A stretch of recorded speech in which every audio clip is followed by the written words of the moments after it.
Mana ada tidak tegas, tidak berani mendengarkan kapal sampai 107 kapal.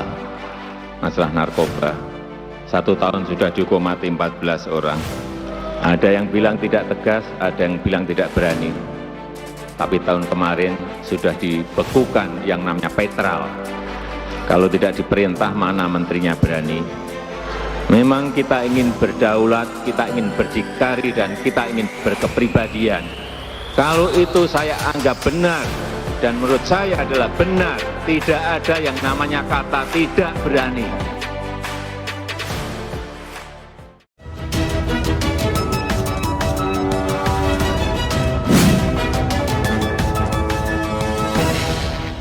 Ada masyarakat yang bisikin saya, Pak, di sini sudah groundbreaking 3 kali, Pak.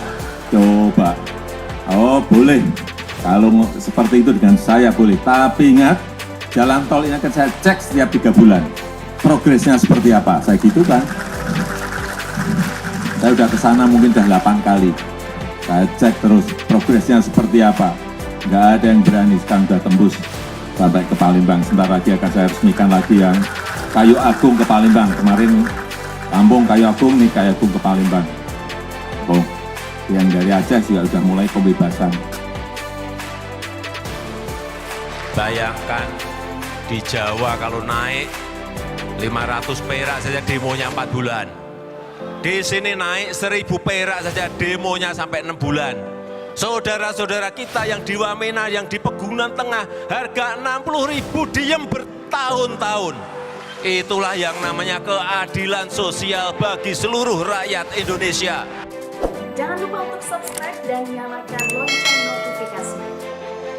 Sejak nama Jokowi muncul ke permukaan waktu dia menjabat wali kota Solo, saya sudah jatuh cinta dengan gaya dia memimpin. Jokowi itu cerdas menurut saya. Dia tipe pemimpin yang datang dari rakyat kecil, bukan terah elit atau berdarah biru, bukan juga pimpinan partai, dan bukan seorang jenderal. Apalagi ketika dia menang sebagai gubernur DKI dan dia mencium tangan gubernur Jateng waktu itu, Bibit Waluyo, yang sempat memaki dan merendahkannya. Jokowi mampu menempatkan dirinya dengan elegan dalam setiap pertarungan politik yang menekannya. Dan pada waktu Jokowi dicalonkan jadi presiden di tahun 2014, mungkin itulah pertama kalinya dalam hidup saya datang ke TPS dan memilih, benar-benar memilih seorang calon pemimpin. Saya sendiri juga heran, kenapa kok mendadak peduli politik setelah puluhan tahun apatis. Sebelum Pilpres 2014, saya itu apatis dengan situasi bangsa ini. Apalagi ketika melihat pemimpin yang ada yang tidak membawa bangsa ini ke arah masa depan yang lebih baik dan malah sibuk berfoya-foya memanfaatkan jabatannya seolah-olah jabatan itu seumur hidupnya. Ya mungkin di masa Gus Dur jadi presiden ya, saya termasuk pendukungnya. Tapi kan Gus Dur nggak dipilih secara langsung. Meski begitu, almarhum Gus Dur menetapkan fondasi berpikir saya bagaimana seharusnya pemimpin itu bekerja. Sayangnya usia jabatan beliau itu pendek sekali karena begitu kuatnya tekanan pada waktu itu yang memaksa almarhum Gus Dur untuk mundur dari jabatannya. Zaman SBY saya lebih apatis lagi. Pesta pora korupsi di mana-mana. Orang-orang partainya banyak yang masuk penjara. Pembangunan juga tidak ada. Pencitraan terlalu banyak gulanya sampai mau muntah. Dan radikalisme tumbuh subur karena tidak ada ketegasan dari si presiden di dalam memimpin negara. Saya malah takut negeri ini ke depan terperosok ke jurang yang dalam karena banyaknya pembiaran-pembiaran. Gitu dia menang 2 periode lagi. Makin apatislah saya melihat parwai keluarga kaya yang sibuk mengumpulkan harta dan berdandan seolah-olah mereka keluarga yang sempurna. Dan ketika Jokowi akhirnya terpilih menjadi calon presiden, sesudah Megawati akhirnya mundur dari pencalonan, saya pun berjibaku dengan militansi yang tinggi.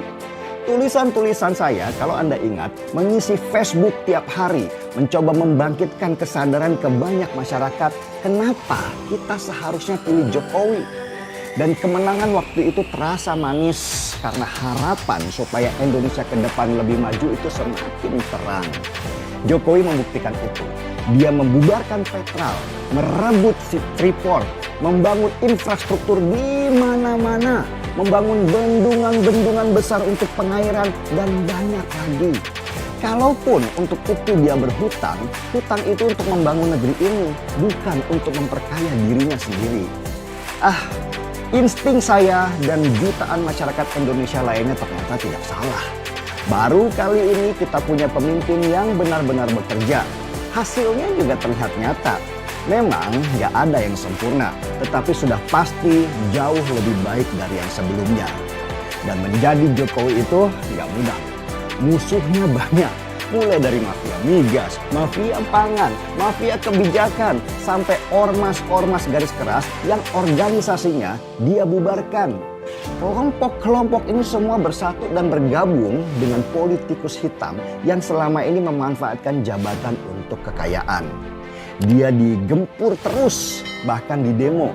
Apalagi ketika Jokowi mulai mempreteli satu persatu harta keluarga cendana di negeri ini, termasuk memblokir uang mereka di luar negeri supaya nggak bisa masuk ke sini, gempuran ke Jokowi semakin keras.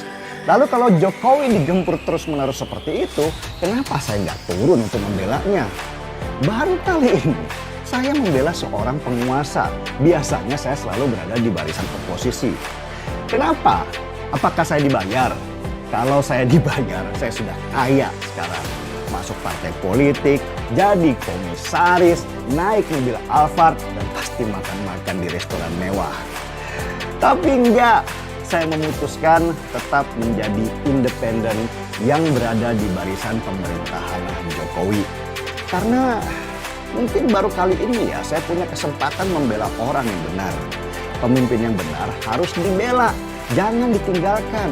Kalau saya tinggalkan dia dan yang masuk adalah orang yang jahat, maka selesailah kita. Semua yang sudah dibangun ini akan hancur, porak-poranda. Negara kembali akan dipimpin oleh orang yang gila citra sambil pelan-pelan mengorek kekayaan di negeri kita tercinta. Kelompok-kelompok garis keras itu akan semakin besar, bahkan bisa saja mereka menguasai kabinet kita. Kebayangkan kalau seorang seperti Rizik Syihab menjadi Menteri Agama, atau seperti Felix Xiao itu jadi Menteri Pendidikan, hancur kita. Gak lama lagi negara kita akan jadi negara agama, bukan negara kesatuan Republik Indonesia. Jokowi juga sering saya kritik kok, terutama di masalah komunikasinya. Saya terus-menerus ingatkan, mau sebagus apapun kebijakannya, kalau komunikasinya ke masyarakat buruk, maka akan mudah dipelintir oleh mereka yang tidak suka pemerintahan sekarang. Tapi sialnya, sampai sekarang itu masih sulit sekali diubah. Sehingga pada akhirnya saya dan banyak teman di media sosial lah yang selalu menjadi bumper untuk itu, dengan resiko kami ini di stigma sebagai buzzer RP. Orang-orang yang selalu membela kebijakan pemerintah dan dibayar.